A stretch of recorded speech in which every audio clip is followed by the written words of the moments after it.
अस्सलामुअलैकुम, आप देख रहे हैं SM न्यूज़। मैं हूं अकरम राठ।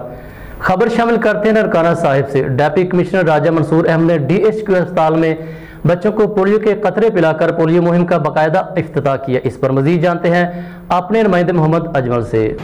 जी बिल्कुल, ननकाना साहब डिप्टी कमिश्नर राजा मंसूर अहमद ने DHQ अस्पताल में बच्चों को पोलियो के कतरे पिलाकर पोलियो मुहिम का बाकायदा इफ्तिताह किया। ननकाना साहब पोलियो मुहिम के इफ्तिताह के मौके पर कायम मुकाम CEO health doctor Kamran Wajid, doctors, para medical staff समेत दीगर अफसरान की शिरकत। ननकाना साहब हुकूमत पाकिस्तान और बसदार हुकूमत वतन अजीज़ से पोलियो के खात्मे के लिए हर मुमकिन इक़दाम कर रही है। इंसादे पोलियो मुहिम की कामयाबी के लिए तमाम मुमकिन वसाइल को बरोए कार लाया जा रहा है। ज़िला भर में पोलियो मुहिम 21 से 25 सितंबर तक जारी रहेगी, जिसके लिए ज़िली सतह और तहसील की सतह पर फोकल पर्सन मुकर्रर कर दिए गए हैं। पोलियो मुहिम के दौरान ज़िला भर में 2,46,563 बच्चों को पोलियो के बचाव के कतरे पिलाए जाएंगे।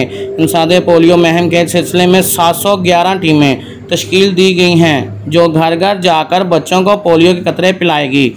वालिदैन पोलियो के मर्ज के खात्मे के लिए हुकूमती कोशिशों का हिस्सा बने और अपने भरपूर किरदार अदा करें। राजा मंसूर अहमद। जी अजमल, बहुत शुक्रिया तफसीलात से आगाह करने का।